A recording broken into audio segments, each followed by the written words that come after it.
Larry, you were among the first from the very beginning when William Barr was nominated to be Attorney General to come on to Crowdsource the Truth and share your doubts. How are you today, Larry? I'm doing well, Jason. I'm doing well personally, but for the nation, it's a very, very difficult period. Yeah, I agree. And a lot of people are perplexed. There are people who thought that William Barr was a great friend to Donald Trump. In my view, he's done nothing of consequence except for defend the Clintons, which we should have expected. I mean, William Barr was deeply involved with Iran-Contra, as was Bill Clinton. What do you make of his removal? Let me back up a little bit. I like Joe DeGeneva and Victoria Tenzing, but they're part of that swamp establishment too. They were always promoting Bill Barr. He's going to make big changes here. He's going to bring prosecutions. Hannity brought them on, jumped on that bandwagon to boost ratings and viewership, and Fox in general. Now they're doing it again with regard to what's going on with Hunter Biden. Nothing will come of that. So let's back up. Is that Bill Barr, as you know, former CIA lawyer. Bill Barr, swamp establishment hack. Worked for the Bushes. What does that tell you? Worked for the Bushes. Was an attorney general under the dad. He is part of this entire problem in Washington, D.C. He's not going to stick his neck out too far. The president can thank him for finally ending the Mueller investigation and withdrawing the indictment against General Michael Flynn, although that didn't work. But in every other aspect, he headed for exit stage left, literally. Because in Washington, it's mutual assured destruction, as I've said. They have dirt on everybody. They've got dirt on him. They've got dirt on Trump. They've got dirt on nearly everybody. And this guy is afraid of his shadow. He hasn't indicted Comey. He hasn't indicted McCabe. He hasn't indicted the Lovebirds, Bruce Orr, Clapper, Brennan, Obama's intelligence czars, those criminals, and declared Clinton's and the Obamas and the Bidens off limits. So here's the thing, and it dawned on me this morning. I said this in my podcast. You can see it at freedomwatchusa.org. You can also obviously get my book, It Takes a Revolution, on that website or buy it on Amazon, because this is what we're going to talk about in large part, because my prophecy, which is the prophecy of Thomas Jefferson, has proved true. But if there was an investigation of Hunter Biden going back to 2018 in the Justice Department, we now know that $400,000 that he made from Burisma was not reported, in the words of his own tax lawyer, which the email somehow leaked. Probably some loyalist at the Justice Department let them leak, not the Attorney General. Why wasn't he indicted? Why wasn't he indicted in 2018, 2019, earlier in 2020? It wasn't a question of Barr even revealing that there was an investigation. That's called tax evasion. That's called fraud statements with the U.S. government. So it tells you that Barr knew about this all along. He had to know about it. He could have indicted Hunter Biden and reined in Joe Biden and the brother long before the presidential election. But he didn't, because he knows that if he pushes too hard, that he, his family and friends, they're going down too. And that's the way it is in Washington. We don't have people of the caliber of our founding fathers who pledged their honor, risked their lives, and were willing to lose their fortunes to found a new nation. These people won't turn down a meal from the next lobbyist. That's right now. And that's what this guy is. He's a Republican hack lobbyist. We knew it all along. And he's part of this Washington legal establishment, which is the most corrupt in the country. The Washington legal establishment is a cesspool of corruption. I mean, look at what happened to General Flynn. He hired Covington and Burling, the law firm of Eric Holder and Lanny Brewer, who was head of the criminal division under Holder. And they threw him under the bus, these big law firms. They're in it for themselves. Look at the big law firms that were going to represent the president in the election fight. When their clients said that maybe they were going to lose business, they bailed out of the president. Look at where the Supreme Court justices largely come from. These big law firms. Look at what they did just a few days ago. Look at what Trump's own judges did, that he appointed, his justices, these great justices appointed that these were going to save the country. I could care less about the Supreme Court at this point. And that's why it does take a revolution. forget the scandal industry. That's our only way out of this, is a revolution. And I'm suggesting let's try a peaceful and legal one before other people, not me, not you, take matters into their own hands. So that's where we are. The writing was on the wall. Those 600 judges the president brags about, they're of the same ilk as William Barr. They threw him under the bus. His Supreme Court justices threw him under the bus. And Barr is part of this Washington swamp establishment that's in it for themselves. You know, like that movie Back to School with Rodney Dangerfield. You remember that, Jason? Yeah. At the end of the movie, where he's giving his valedictorian address, and he says to the class, look out for number one and don't step in number two, right? They look out for number one. And there's numero uno right there in the middle of your picture. You know, somebody who's afraid of his shadow because it's been rumored for a long time that he's a closet gay. He's married. I mean, no one cares whether you're gay or not anymore, but apparently he does, or God knows what other dirt they have on him. He's the most dishonest of them all. And then you've got Clarence Thomas and Alito, who is the only one that has any backbone, those two. And the rest of them are a bunch of limp fish that go with the flow, go with the people who put them on the bench. That's what it's about. It's a big problem, Larry. I mean, you know, you pointed out the Michael Flynn case. You've practiced before him at Sullivan and previously had good things to say about him. But we see that these federal judges are able to basically exercise their will. If they don't like a particular defendant, they can really do things to disrupt the case. It's kind of the opposite of what being a judge is supposed to be about, isn't it? Exactly. And that's what Jefferson predicted. He was against federal judges. The book is dedicated. It takes a revolution. Forget the scandal industry. It's dedicated to Jefferson. He said because they're unelected, and he was against Article 3 in that respect, they will become despots and tyrants. And someday we'll have to shed the blood of patriots yet again. And what's a few thousand dead to refresh the tree of liberty? Now, he didn't want to see violence, neither do I. But that's where we're headed. And therefore, my book is a way to try to head it off with citizens' grand juries, which we're going to be doing in the next few weeks, right after the holiday. We're going to be seeking the indictment of Biden, his son Hunter, Joe Biden's brother, and anyone else that was involved in this scandal involving Burisma, involving China, involving Russia. So the American people need to rise up. We need to take our legal system back, put it into our own hands, do what Wyatt Earp did in the Old West, mete out justice. And what does the beginning of the Declaration of Independence say? I'm paraphrasing. You know, I did this in the last show too. You threw it up there. Throw it up there again, Jason, if you like. Sure. Don't throw up, but throw up the Declaration of Independence. Save that for Fox. Yeah. People need to think of this. You know, I'm a very religious person. I believe in God and his son. And if we help ourselves, he will help us bail ourselves out of this. But here's what it says. Yeah. Let me read it. Sure. It's the most moving document. To me, it's more moving even than the Bible. And of course, it was written with God's divine guidance and grace. When in the course of human events, it becomes necessary for one people to dissolve the political bands which have connected them with another, and to assume among the powers of the earth the separate and equal station, this is the key, to which the laws of nature and nature's God entitled them. A decent respect to the opinions of mankind requires that they should declare the causes which impel them to the separation.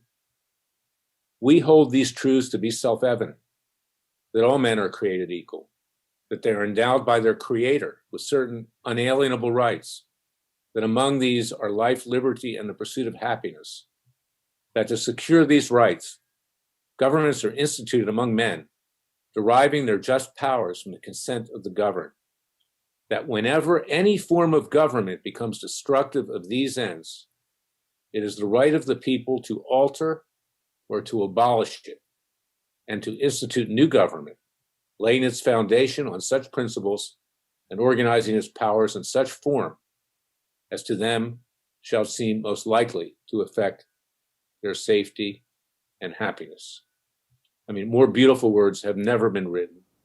They were written by God as much as our Bible was, Old and New Testament. And this is where the American people are today, is that we have no government. The government has broken away from the people. The laws of nature, and nature's God, not the laws of man, are what must now govern us. And citizens' grand juries are a way to take back our legal system as our founding fathers did and mete out justice. And we have the right, as I say in my book, in a scholarly way, to indict, to try, to convict, to sentence, and to mete out those sentences. We have the rights even of citizens' arrests, and we're suggesting do it peacefully and legally. We'll try that first. But this is fundamental. We are in a revolution right now. We can see it. When the Supreme Court of the United States, in a very well-reasoned and pled case, the Texas case was an excellent case, when they shoot down the fact that 4 states, the swing states, violated the Constitution by making new voting laws.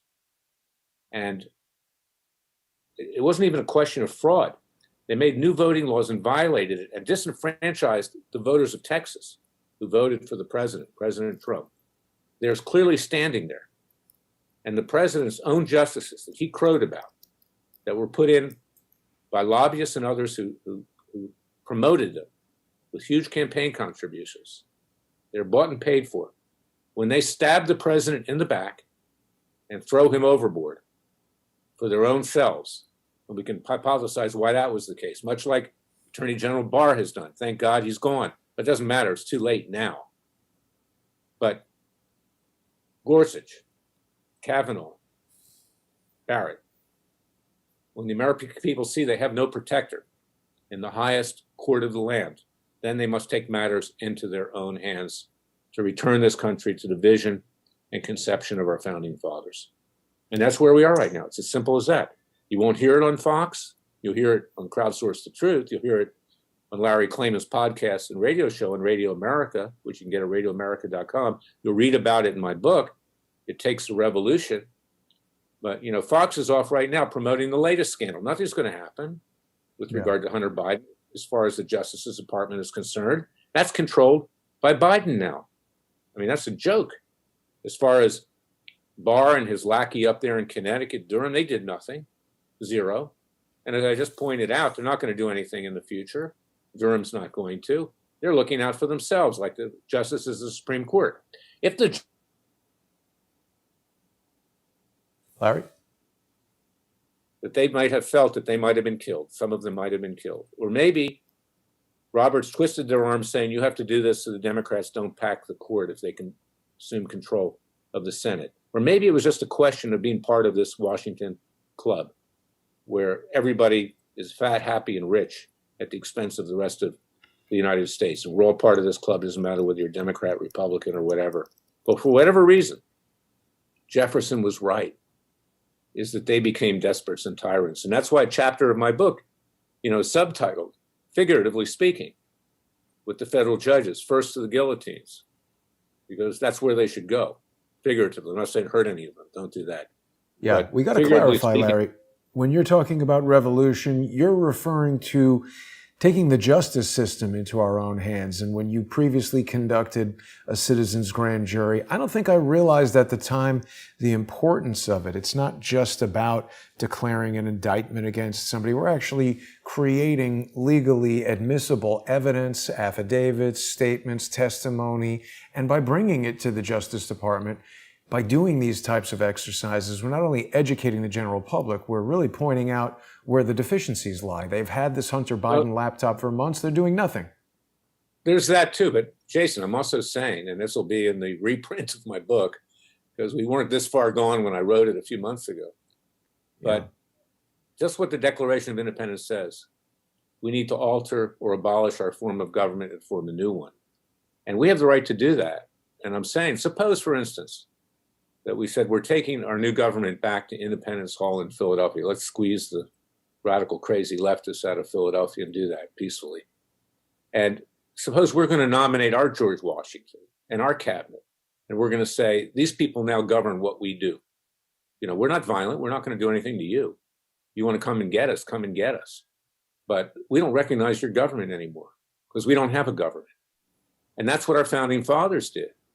And that is an alternative. And I want to have a third continental convention, in the spring after the COVID-19 subsides. Maybe we can do it sooner by Zoom. I want to do it at Independence Hall, the visitor center, right overlooking Independence Hall. I want to take our government back to Independence Hall. We once had our Supreme Court there. We once had our Congress there. We once had our president there. And let's take it back where it all began. And look what Charles de Gaulle did in World War II when the Nazis occupied France and installed their lackey Vichy government.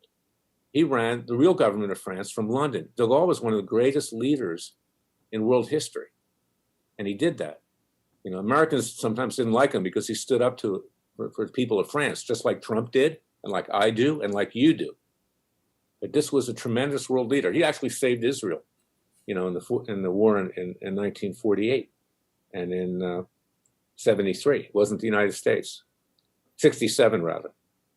They had all French military equipment, and he saved Israel, the home of Jews and Christians. So, we can have an alternative government and say, look, we don't recognize what you say anymore. Sorry, guys. You blew it. And you're a bunch of criminals. So you stay in Washington, commit crimes against each other, have fun. But there's no way to reform this government. It's not going to happen. Simply not going to happen. No more than he could reason with King George III. You couldn't reason with the guy. They tried. And King George III was far less worse than the radical leftists that are now prepared to infest this government of Joe Biden. Joe Biden will be dead in 6 months of natural causes, or he won't wake up one morning. And then you get Kamala Harris and all these radicals, even more than Biden's already appointing. He's even appointing Soros people to high posts right now to placate the left. When they take this country over, they're never going to relinquish power again.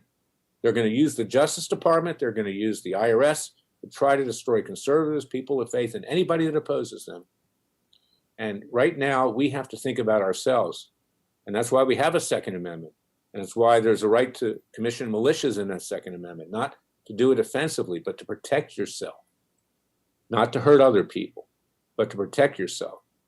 And we are at that point. If you don't think we're at that point, you're living on another planet. And that's why I say, to turn off Hannity, turn off the purveyors of deception that were drawing you back to watch every evening, and get to work and join Freedom Watch. Join our Justice League at freedomwatchusa.org, or do something else. And I think we need basically to declare our independence yet again, Jason. I really believe that.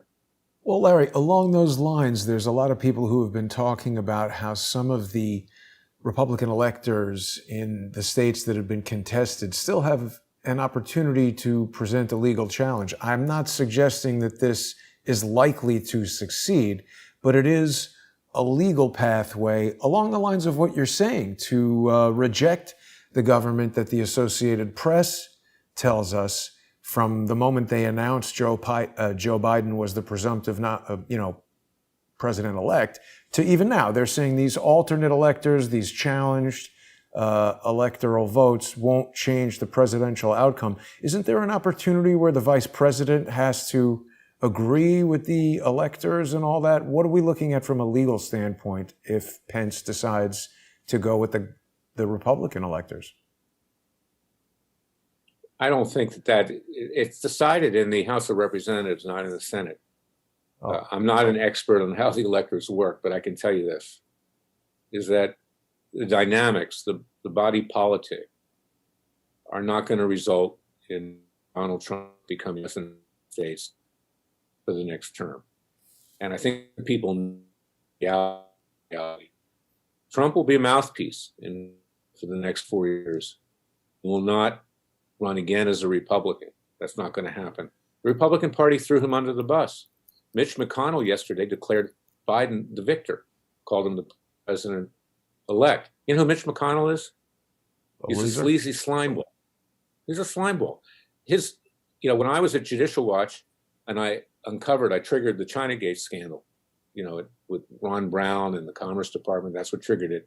And the spy, John Wong, who Clinton had inserted in the Commerce Department to get classified information to pass back to China, commercial information, and others. Okay. We also learned that his wife, Elaine Chao, who was Secretary of Transportation under George W. Bush, who was Labor Secretary under Trump, had arranged for money to be given to McConnell by this Chinese spy, John Wang, and his group, the Lippo Bank, and the Riyadi family. So, this is the guy who's going to allegedly stop the onslaught of leftist takeover of this country, socialism and communism. You might as well depend on Benedict Arnold at that point. So this is why I say we don't have a government. I'm being honest with you. Now, do we need a military and to defend ourselves against foreign powers? I hope that they'll align themselves with a new government. I hope they do. The defense industry and others. But we don't have a government. And you can't trust any of them. If they're moving their mouth, that's what they say of lawyers, and they are lawyers primarily. The most corrupt profession in this country, I can tell you. I'm a lawyer, 43 years, the legal profession, corrupt to the core. Lawyers who have no guts. Look at the lawyers who bailed out of representing Trump during this election challenge because their clients didn't like it.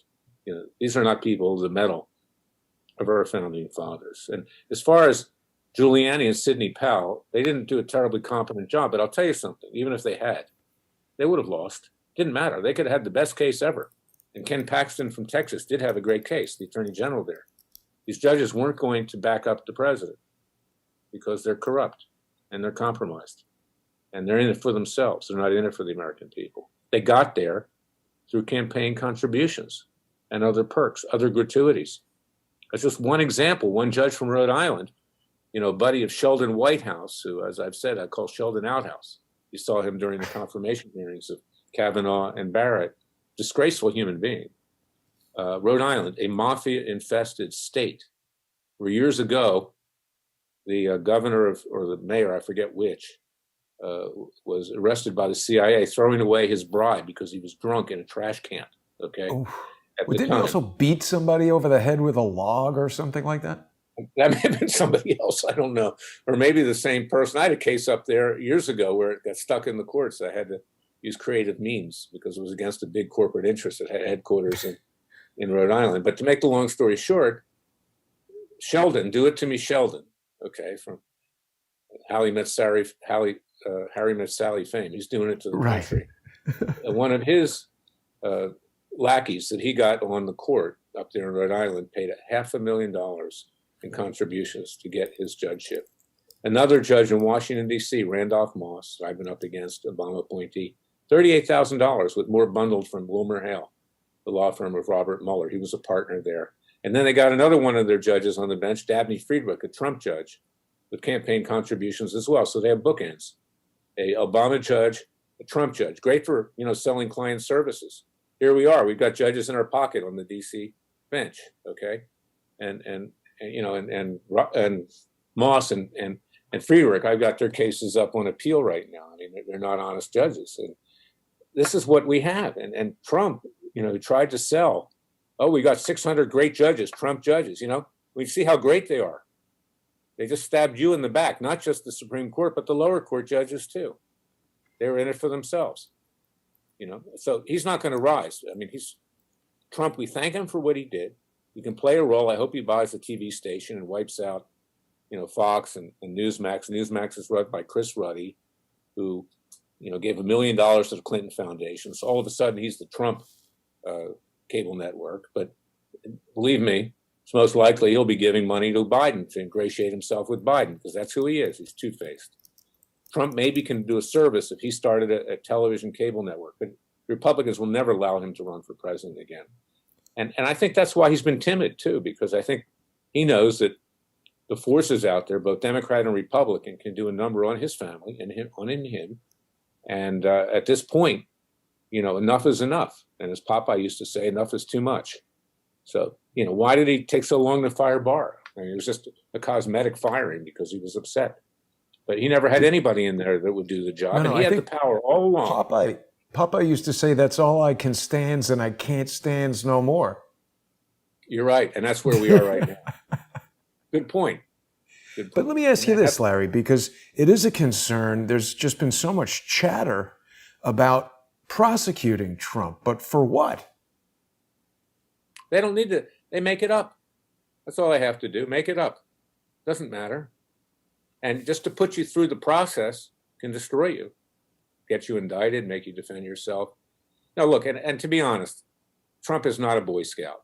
Okay, he was in the gambling industry, and you know who you deal with in the gambling industry. So he knows he's got a soft underbelly. He knows that, and he never did anything terribly wrong. But if they want to trump something up, no pun intended, they can do it, and they will do it. And if they don't do it that way, I hope he has good Secret Service protection, because if he rears his ugly head in their mind, doesn't have an ugly head in their mind, they'll destroy him. They don't want him coming back, and they don't want him even as a mouthpiece. So I pray for him, and we thank him for what he did. But the American people need to realize he's not coming back, and we thank him for what he did. And we got to think about the future, and we got to represent ourselves. I never really felt there was much strength behind this claim that Trump would run again in 2024. First of all, he's going to be pretty old to run for president by then. By the end of that term, he would be maybe even older than Ronald Reagan. But who knows if we're even going to last 4 years under this incoming Harris-Biden administration. But Larry, they just refuse to give up the ghost on this Russia collusion thing. This article in The Hill is saying that he might have obstructed justice in connection with this investigation. It's fake. They've made it up. There's been no evidence. It's just beyond stupid that people who support Joe Biden think that you can prosecute Trump after 4 years of no evidence, and when 4 minutes after allegations were made against Hunter Biden, literally a mountain of evidence was presented that should make the trial last about 2 days, but yet they ignore that. Well, our grand jury will last probably less than a day. Okay, but other than, swearing them in and telling them what their responsibilities are and then presenting the evidence. But this is a threat to him. They're saying, don't push too hard or we will destroy you. Go away. You were president for 4 years. Go away or we will destroy you. And The Hill, who at one point leaned conservative, is now leaning leftist, as everything else is in Washington, D.C. You've got the Washington Examiner, that's a Republican establishment hack newspaper. I've got a lawsuit against them for Laura Loomer having defamed her. And entering into that case, attempting to, are the dishonest, corrupt lawyers of Perkins Coie, the ones who wired the money for Hillary Clinton with Steele dossier. So it shows they still fear Laura. They fear me. They're involved in my cases in Alabama for Judge Roy Moore, defamation cases for being defamed as a pedophile. They tried to get into that case, and they did. They're like cockroaches. They burrow into everything. And it's a very corrupt law firm. I believe the most corrupt law firm in the United States today. And they're the ones that were involved in the election defenses for Biden. They are the law firm of the Democratic Party. And this is our legal profession. It's disgusting. It's disgusting from the standpoint of the lawyers. It's disgusting from the standpoint of the judges. And we do not have a justice system, no more than we had it in the days, months, and years leading up to 1776 when the king took it away from us. Larry, there's so much evidence that Joe Biden and his family have been compromised by China. And as I walk around New York City, I see a lot of Chinese businesses opening up. I see construction sites that are staffed by Chinese workers. Obviously, that's anecdotal, minor little things. But to the extent that this could be a biological warfare attack, an infiltration by the Chinese Communist Party, I mean, certainly if China started launching bombs and missiles at us today, the sitting president would act and respond. So what stops Donald Trump, still our president, from declaring this an act of war by China, arresting Joe Biden as a war criminal? I mean, why doesn't he do something? He's fired Barr, or Barr has resigned. Why doesn't he hire you as the interim AG? Well, those are three good questions. Number one, let me make it clear, even during the Chinagate scandal, which I exposed during Clinton, I made it clear this was not about the Chinese people. They're good people. And, I have Chinese friends, I have Chinese colleagues. We're talking about communist China, okay, not about the Chinese. And Asian Americans in this country work harder than everybody else. Okay, believe me, that's why, they dominate student bodies at universities and whatever.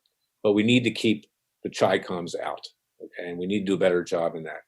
Number two, Trump should declare martial law if he has evidence of widespread fraud and declare new elections.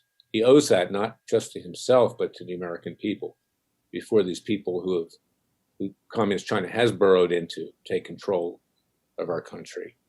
And number three, why doesn't he appoint me? Well, I think there are two words: Roger Stone.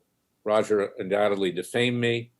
I've had a long history with him. You can read about it in my book, Horrors. You can read about it to some extent in this book, It Takes a Revolution. Roger is a very sleazy individual, and I've got 6 lawsuits against him for Dr. Corsi and me, who he defamed because he feared Corsi was going to testify against him in his criminal prosecution. No less than he put a crosshairs to the head of the judge, and however bad that judge is, and I'm not a fan, she's in my book as one of the worst, but Roger was convicted on his own words. He was not convicted because of Amy Comey Barrett. He didn't have one witness, and it wasn't about Russian collusion. It was about lying under oath. It was about threatening witnesses. That's what it was about. So I think Trump has stayed away from me because Roger defamed me, but also Trump tends to hire people he sees on Fox News, and that was his big weakness, is that he hired a lot of people off of Fox News, and these people weren't competent, and they stabbed him in the back in the end. And he made a lot of mistakes, and in many ways he destroyed himself. I mean, that's just the reality. It's another example. You can be tough, but you don't have to offend everybody. You can be tough and say it straight up, and not act like a jerk. He turned a lot of people off. And he could have shown more responsibility with regard to COVID as well. And I'm not saying that you need to wear masks, but don't flaunt the fact that and come up with a new message every day. Despite that, I love what he did. I support what he did. I tried to be his lawyer. I do believe there was massive fraud. But even with the massive fraud, if he had not, if he had acted in a different way, he probably would have been reelected even with the massive fraud. That's my opinion. But he did it to himself, and he did it to us. He let us down in many ways. And that's a reality. And I'm telling you guys the truth from my heart. And I wish him well. He did a lot of good stuff for this country. And he's 1,000% better than Joe Biden and Kamala Harris, maybe 1,000,000% better. And I hope somebody someday in any government that we may form will, have his courage, but also behave in a different way that they can get the trust of the entire American people, or at least most of them. So, Larry, when the Texas AG, Ken Paxton, brought that suit, there was a couple days there where it seemed really promising. Multiple lawyers, you, Jared Beck, other people told me they thought that this was the strongest legal argument and that it actually had a chance, possibly. There was something like 20 states that were backing that up. And I mean, how can we have so many people who feel like it's not just a dispute that they're unhappy, but there's so much evidence that actual criminal fraud took place? And how can we just let that go? We can't, and that's why we have to do citizens' grand juries, Jason, but the establishment won't do it. You know how long I've been predicting the judges were not going to do anything to step in? I was the first to say that. Laura Ingraham then agreed with me, by the way, to her credit, a few weeks later. She knows the way it works. And she was honest. Hannity was not. Hannity's dishonest. Okay, he wants to draw people back. Even last night, he's promoting. I watched just to hear the bullshit. Okay, because this is the problem. The American people are getting bad information. Major breaking developments. Stay tuned. Stay tuned. Now we have a Hunter Biden scandal. That's going nowhere. Nowhere with this government. Nowhere with the Justice Department that Biden will now control. Nowhere with John Durham. Past as a prologue. We know the way it works. They protect each other. It's the Washington Club. I was watching Lou Dobbs, and I might kick myself for bringing this person up, but Tom Fitton was on there last night, and it was quite interesting because Tom Fitton mentioned that William Barr had done a good job, blah, blah, blah, etc. And Lou Dobbs literally was like, whoa, whoa, whoa. Hold on a minute. What the hell are you talking about? It was strange to see Tom Fitton being deferential to William Barr. I mean, William Barr has done absolutely nothing. Who knows what Fitton may be afraid of that they have on him? I mean, who knows? I read something that came out of Judicial Watch earlier in the day that accused Barr of all kinds of things. So they Fitton plays it both ways, like Ruddy, and this is the way things are. I'm sorry, there are probably a lot of your listeners and viewers who don't like what I just said with regard to President Trump, because he can do no wrong. But I can do wrong. Everybody can do wrong, and we all can do it better. I've made mistakes in my life. And in my book, It Takes a Revolution, I say plainly, I'm not like Fitton. I don't say another great Judicial Watch victory.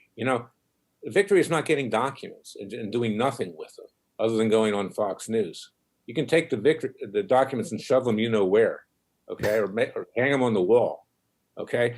The victory is making something happen, okay, for the American people. And I say in my book, I've scored victories, but I barely scratched the surface. I don't feel like I've accomplished what I wanted to accomplish. I say that straight up. It's not to my advantage to say that the court system will not bring about change, will not bring about relief. I make my livelihood as a lawyer.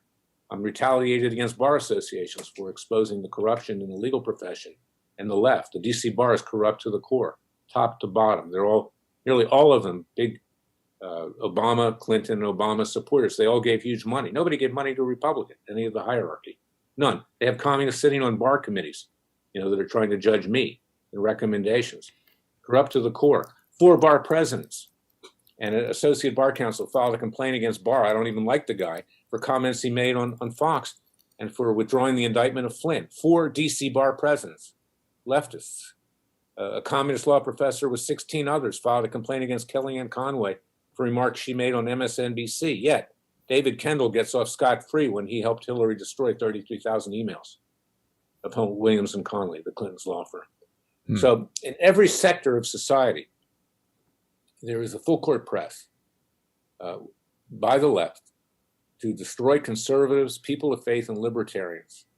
And when they take over, they're not giving the power back, and they will do everything they can to destroy us. So the long answer to your question is maybe Fitton knows something, that they have something on him. I don't know. But why would he say that? I mean, that's ludicrous. Yeah, I was shocked to hear him say it, and I still like Lou Dobbs. He was right on him right away. I think I'm aware of the Communist Bar Association guy that you're talking about. Am I? Michael Tiger. I got pictures of him with Ramon Castro. Thank you letters from Fidel, wearing Cuba T-shirts. He was fired by Justice Brennan when he was a law clerk for his ties to the communists. His son, and this is in the book, who's the judge in San Francisco who runs Trump on his immigrant. And that happened. The president said, "Oh, an Obama judge." And then Chief Justice Roberts says, "We don't have Obama judges. We have Clinton judges. We don't have Bush judges. We're all independent. We're all the descendants of God," okay, in effect, because we were confirmed by the Senate. We're beyond reproach. We can do no wrong. Well, Trump pushed back, and we see who Roberts is. He's a sleazy hack. So this is what we're dealing with here. And this guy's sitting on a bar committee judging Larry Klayman, making recommendations that I'd be suspended for 33 months. It's not going to happen. I'm going to win that. But DC is highly corrupt. Larry, why did they select 33 months, not 36, 24? I don't know. You've got your theory on that. I guess it's the devil's number, right? I don't know. But this is who they are. I mean, and anybody, they're trying to eliminate Laura. That's why this Perkins Coie comes into that case. They want to eliminate me. They want to eliminate you. Social media is doing a number on you, Jason. And they want to eliminate any opposition. This is a total takeover of this country. It's very troubling, Larry. I know a lot of our viewers and people who like to hear your commentary are, myself included, I just don't know what is going to happen next. It's funny, you Google Laura Loomer and you can't even get anything other than negative stories about her. They control the information. They control the courts. They control so much. It's daunting for the average person. A while back, and I have many African-American friends and clients, and most African-Americans are good people, just like the Chinese. Just like most Jewish people are good people, not the Jewish left, but Jewish people like you and me and others. And I was curious because, there was all this radical black attacks on white people, that we were born with a racist gene and that we're inherently evil and all that kinds of stuff. So I was just looking for, just out of fun on Google, for statistics on black crime versus white crime. You know, when they wanted to defund the police, pigs in blankets, that kind of thing, crime like bacon. You know, you can't find an article on Google about the incidence of black crime. You can't. And maybe one or two at most. They just completely wipe that off. It's all white people committing crimes. Okay, and, you know, it's getting to the point. It's not just absurd. It's a brainwashing, and they are in control of this country. You know, social media, the leftist politicians, you know, the radical groups, and when these groups, if we let them take control, ask yourself this question: what do gay, lesbians, and transgenders have in common with Muslims? You know, and this is what Laura said a while back, for which she was called a racist, but it was true. If you're following the tenets of the Quran and you're a gay person or a lesbian or a transgender, you're either to be killed or subjugated to high taxes and slavery, if you're fortunate, the latter. Okay, that is Islam. It's not radical Islam, that's Islam. And there are many good Muslims in the world.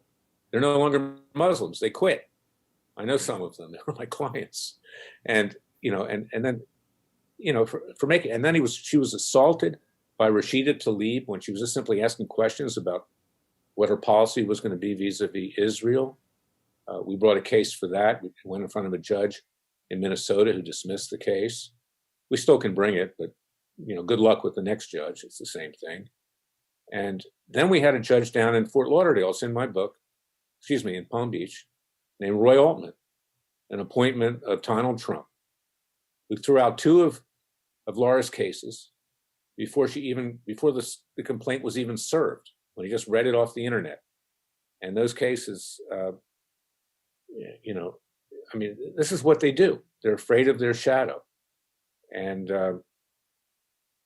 there's an ethics complaint pending against some of these judges, and because of this. I mean, you know, and you bring an ethics complaint and it gets thrown in the trash, because who judges them?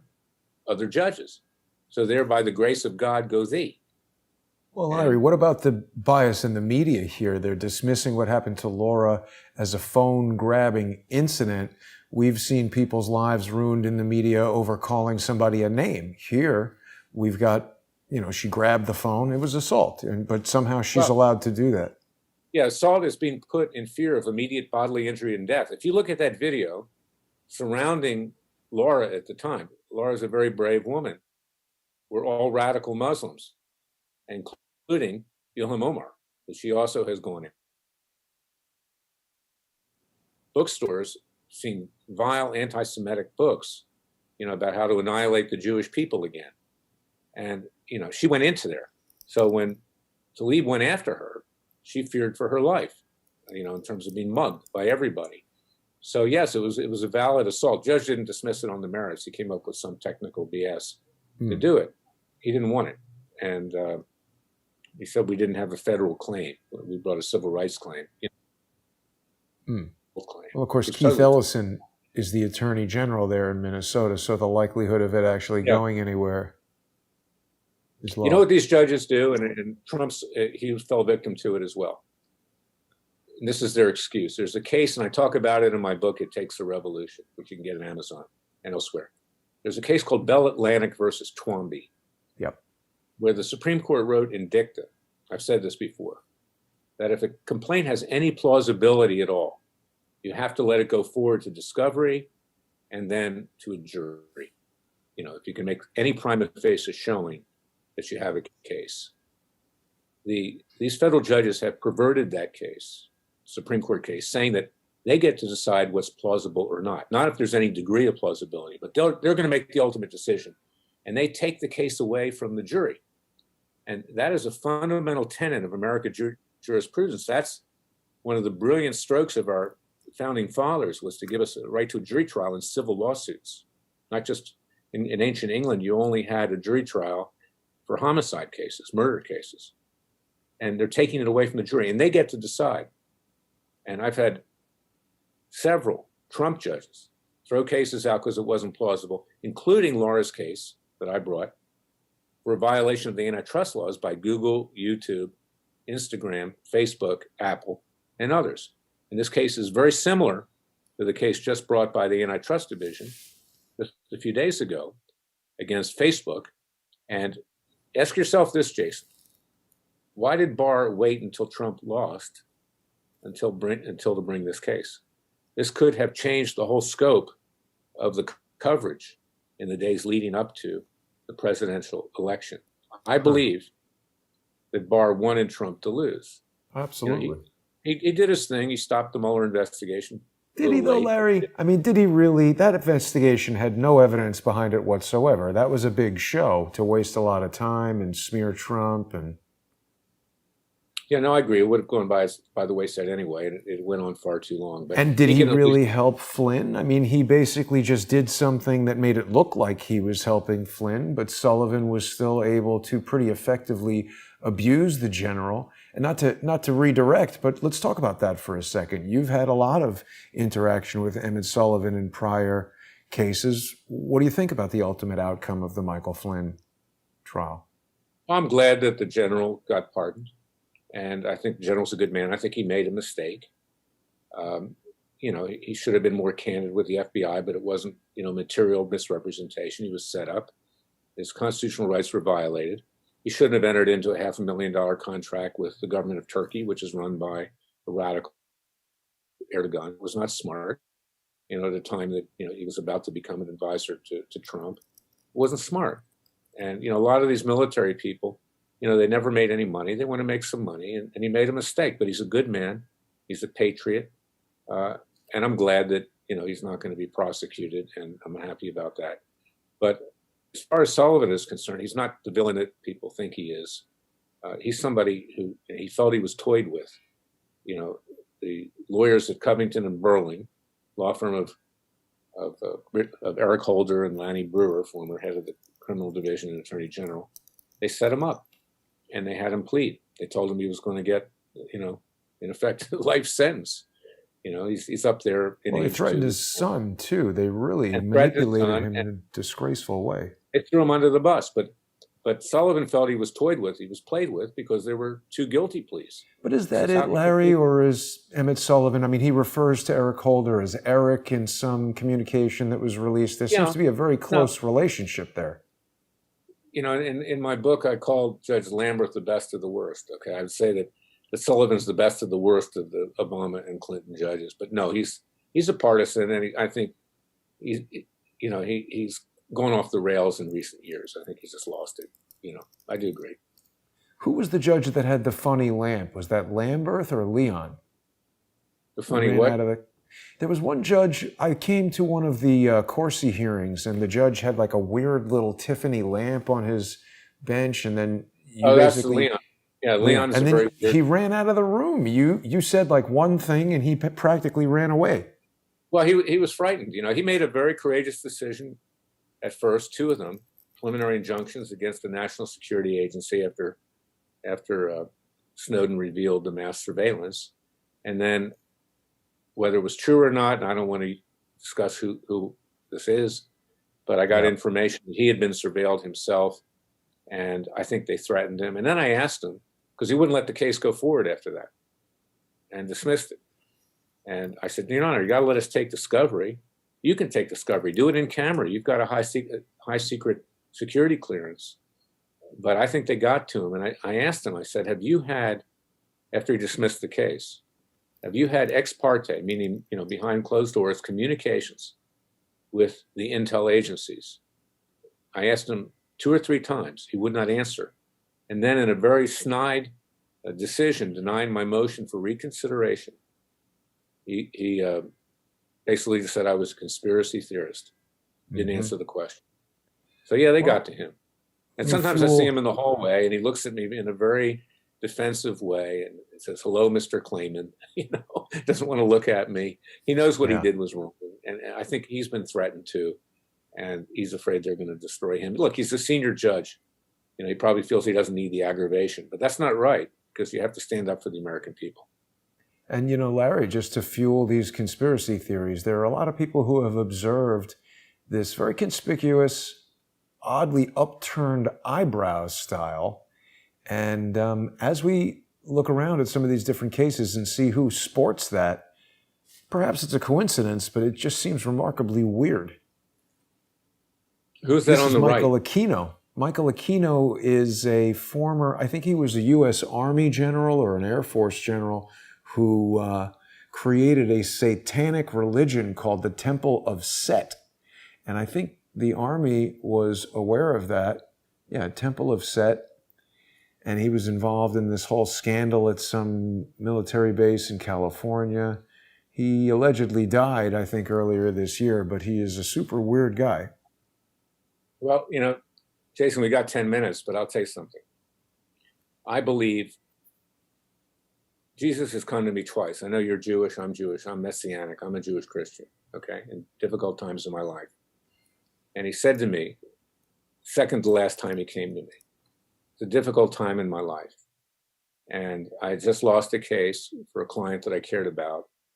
And the judge was dishonest. The name of the judge is in my book. She's the #1 winner of the Judicial Hall of Shame, Colleen Kohler-Catelli. And I was distraught. I was driving home that night and I totaled my car. I almost got killed. Holy crap. Somebody slammed the brakes on the highway, and I went right into them, and they sped off, probably an illegal immigrant or a criminal or somebody. I mean, maybe a setup. Stop. Maybe a setup, yeah. I had a concussion the next day. Wow. And I was driving to work, a week later, and I'm going past the exit where I almost got killed. And I'm saying to myself, Larry, you're revolutionary. You're not like Jesus. You're not like the Son. But you're revolutionary. I was trying to make myself feel better, that I take the heat. And I'm willing to put my neck on the line. And all of a sudden, as happened 10 years earlier when Jesus first came to me in a Catholic church and said, Larry, I exist. I was fighting the Clintons then. Also a difficult period. My grandmom had died. It divided my family. All kinds of things. I hear him talking to me again. And he says, Larry, you're not like me. I'm a revolutionary. I paid the ultimate price. But you will pay the price too. But I want you to know that I'm with you. And you're working for me now. That was the message I got. And it cleared my head out. It has cleared my head out ever since. And, I believe that God is with us if we help ourselves. He'll get us out of this, but we can't be doing it by watching Sean Hannity on Fox News. And here is the thing, is that I also believe in the devil. And I believe the devil, and what you're suggesting, that he's rampant today. I believe he's inhabited the Islamic religion. And again, they're good Muslims. This is not a religion. It's not a religion. It's a cult. And those people who see that are breaking away from it. They're becoming Christians. They're becoming Zoroastrians in Iran, elsewhere. Even the king of Saudi Arabia now is starting to see the light because he fears Iran. But the devil is present. And maybe you've caught on to something. Who knows? The eyebrows. I don't know. Yeah, but I don't know. I noticed God these knows. types of things. Jews believe in the devil too. It's not just Christians that believe in the devil. Yeah, I mean, it's the yin and the yang. You can't have good without evil. We are getting close to the end of our hour here, Larry. It's important for people to visit freedomwatchusa.org. Right now, if people contribute by donating and helping Larry's team at Freedom Watch, tax-deductible contributions of $50 and over are going to get you a copy of Larry's new book, It Takes a Revolution, Forget the Scandal Industry. You can also buy it on Amazon. If you sign up for Audible, you can get it for free. They let you download a certain number of books for free. So if people want to listen to the book, you can get the audio book, you can get it for Kindle. I don't know, Larry, we're going to have to see what happens. I mean, I agree with you. It seems like this Biden-Harris train wreck of a presidency is on a glide path towards the White House. Mitch McConnell urging senators not to challenge these electors. It makes me think that there are legal teeth to that kind of challenge and that Mitch McConnell is trying to use political influence to avoid invoking that legal process. Well, if that happens, Jason, I'd say maybe a less than 0.1% chance. But if it happens, be prepared to use your Second Amendment rights, because they'll be coming for us. Okay, that'll be a flashpoint. The left will be in the streets, maiming, killing, looting, burning. And you can imagine what's going to happen. And I don't believe that these politicians or the judges have the guts to do what they need to do because of the consequences of making the correct decision. Our founding fathers were not that way. They knew the consequences. They knew that they probably all thought they were going to die. And it was Benjamin Franklin in my native city of Philadelphia who said, either we all hang together or separately we will hang. They knew they were going to hang. And by the grace of God, and I say this, God is stronger than his fallen son, the devil. God will prevail. But to prevail, you've got to stop watching Sean Hannity and get to work, basically. Yeah, I mean, I think a lot of people say that God helps those that help themselves. We all need some help right now, Larry, but definitely people are going to want to check out the new book. People are going to want to check out freedomwatchusa.org. You can link to all of Larry's social media stuff from the main Freedom Watch page. Don't miss his podcasts, his radio show. And of course, we also simulcast our shows together. I sometimes forget to check that simulcast is working, but I tried extra hard to make sure it would be good to go today, Larry, and let's just check in. Well, it's always a pleasure with you, Jason. You're my good friend and colleague, and you tell the truth, and you're exceedingly bright, and you're the best interviewer since Barbara Walters. Thank you, Larry. And the simulcast is working, so people should go over to the Freedom Watch YouTube channel and subscribe. You can keep up with all of Larry's other broadcasts. I want to thank Larry Klayman for joining me today. I want to thank all the viewers that make these broadcasts possible, and I can't bring you amazing guests like Larry Klayman without your support and sponsorship. So please visit subscribestar.com/crowdsourcethetruth or patreon.com/crowdsourcethetruth. Right after this, I'm going to be posting the director's cut, full version of this morning's rally to save the restaurants in New York City. An amazing amount of electronic disruption during that broadcast. So the full, almost 2-hour broadcast will be up there for sponsors. And don't miss tonight's show with Lee Stranahan. We're